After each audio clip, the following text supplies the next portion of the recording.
Und ich glaube, die müssen wir stärken und müssen wir wirklich sagen, Leute, wir dürfen deswegen nicht aufgeben, weil es genau darum geht, dass wir die Generation, die jetzt so stark AfD wählt, mit der müssen wir ja anfangen, sind nicht die Einzigen, bin ich völlig bei Ihnen, dass wir die tatsächlich wieder eingliedern können in das System. Und dazu gehören viele, dazu gehört, nicht eingliedern ist vielleicht ein blöder Begriff, ja, bitte, bitte. Nehme ich zurück. Ja. Aber Fakt ist, dass wir die wieder erreichen müssen. Und wenn ich zum Beispiel in Schulen bin, was ich auch sehr häufig mache, im Schulunterricht zu machen, mit denen diskutiere, ist meistens 60 Minuten angesetzt. Das reicht nie. Die wollen 1,5 Stunden wirklich diskutieren, wollen mit uns reden, wollen Politik auch erklärt bekommen. Sie verstehen auch manche Dinge nicht, die passieren. Und wir sind in einer komplexen Welt. Und deswegen diese einfachen Antworten. Ich nehme mal ein Thema raus, was einer der AfDler gesprochen hat. Jeder weiß, wen ich meine. Der gesagt hat, Männer sind rechts. Hey Leute, in der aktuellen Ausgabe von Hart aber fair zeigt sich erneut, warum das Vertrauen in die Politik auf einen neuen Tiefpunkt angekommen ist. Während Antje Hermenau den Finger in die Wunde legt, offenbaren andere Diskussionsteilnehmer eine schockierende Realitätsferne. Bleibt dran, denn was hier gesagt wurde, könnte der Grund sein, warum die etablierten Parteien immer tiefer in den Abgrund rutschen. Los geht's. Und als Lehrer, wenn Sie diese Zahlen sehen, 38% der jungen Wählerinnen und Wähler für die AfD, wie spricht man als Lehrer dann mit so jungen Leuten und hilft da eine Politik von, wir sprechen nicht mit der AfD, um solche Leute zurückzuholen? Na, man muss mit den Partei zum Beispiel reden. Man muss zuhören, man muss Zeit haben, man muss Argumente austauschen, selber Argumente haben, nicht rumkrakeelen. Ich glaube, dass die AfD-Zahlen bei den jungen Leuten im Moment sehr viel mit dem Netz zu tun haben, mit TikTok und Co. Auch das gehört ja dazu. Diese Typen von der AfD beherrschen diese Szene da im Netz. Wir sind da nicht so gut. Das ist auch ein Teil der Wahrheit. Also, es gibt ja nicht nur eine Erklärung.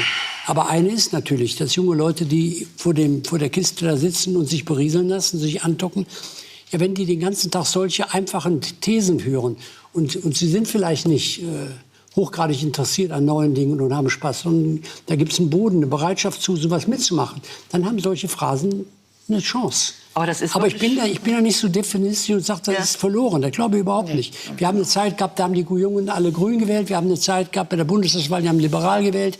Also nur man muss sich darum kümmern. Man muss das ernst nehmen, dass jetzt so viele junge Leute wegdriften. Moment,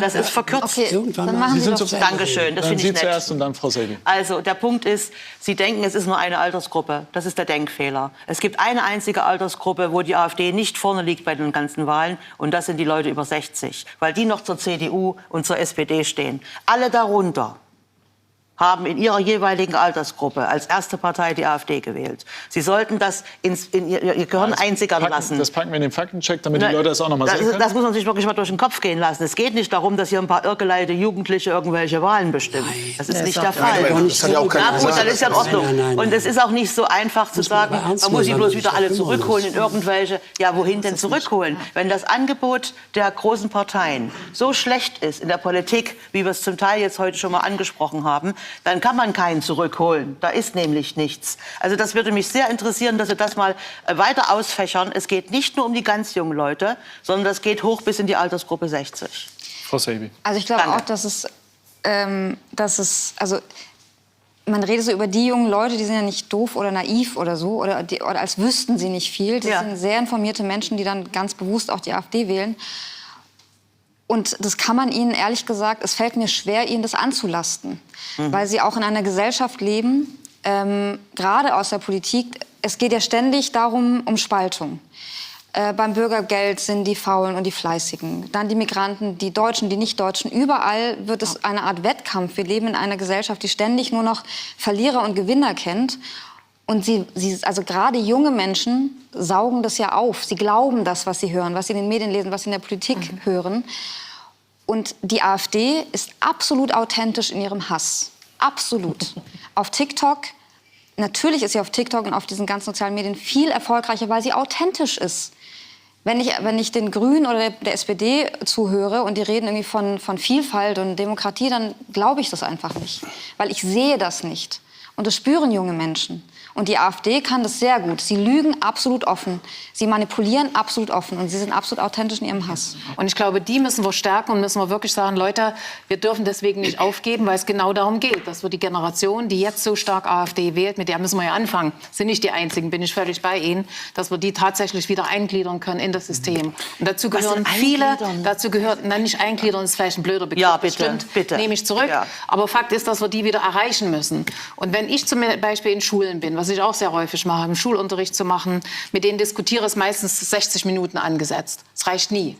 Die wollen 1,5 Stunden wirklich diskutieren, wollen mit uns reden, wollen Politik auch erklärt bekommen. Sie verstehen auch manche Dinge nicht, die passieren. Und wir sind in einer komplexen Welt. Und deswegen diese einfachen Antworten. Ich nehme mal ein Thema raus, was einer der AfDler gesprochen hat. Jeder weiß, wen ich meine. Der gesagt hat, Männer sind rechts.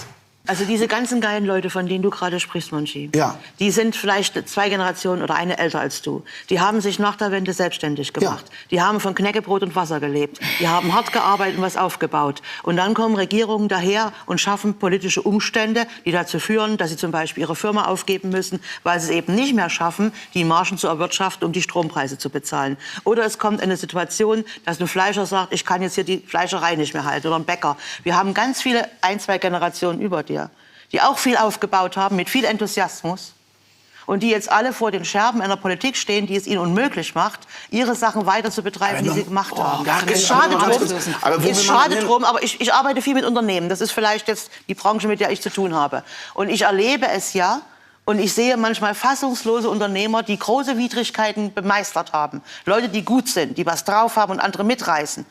Und die jetzt einfach nicht mehr können, weil die Umstände in der Inflation oder in der Energie oder wo auch immer es zutrifft, dazu geführt haben, dass das jetzt kaputt geht, was sie aufgebaut haben. Antje Hermenau, die ehemalige Grünen-Politikerin, war die einzige Teilnehmerin in der Runde, die den Mut hatte, die Dinge beim Namen zu nennen. Sie sprach offen und realistisch darüber, was im Land falsch läuft. Eine Seltenheit in einer Debatte, die oft von hohlen Phrasen und parteipolitischen Floskeln dominiert wird. Hermenau brachte das auf den Punkt, was viele Bürger fühlen. Das Vertrauen in die Politik schwindet, weil die Probleme nicht benannt, geschweige denn gelöst werden. Den gegenüber stand Petra Köpping von der SPD, die in einer bizarren Wendung vorschlug, AfD-Wähler wieder einzugliedern. Ihre Aussage klang, als ob alle AfD-Wähler Verbrecher wären, die nach einem Gefängnisaufenthalt wieder in die Gesellschaft integriert werden müssen. Dieser Vergleich ist nicht nur beleidigend, sondern offenbart auch die tiefgreifende Entfremdung der SPD von der Realität. Kein Wunder, dass die SPD in Umfragen kontinuierlich abrutscht. Mit solch absurden Aussagen verliert man jede Glaubwürdigkeit. Noch absurder wurde es, als Gilda Sahebi, freie Journalistin, behauptete, die AfD sei authentisch in ihrem Hass und würde permanent lügen. Doch wer lügt hier wirklich? Die etablierten Parteien sind es doch, die immer wieder durch Unehrlichkeit und gebrochene Versprechen auffallen. Diese Regierung belügt die Menschen und versucht, die Schuld für den Aufstieg der AfD bei den jungen Wählern zu suchen. Dabei durchschauen diese längst, dass diese Regierung nicht für das Volk tut. Es ist bemerkenswert, wie sich die linke Blase immer wieder selbst in die Tasche lügt, während sie die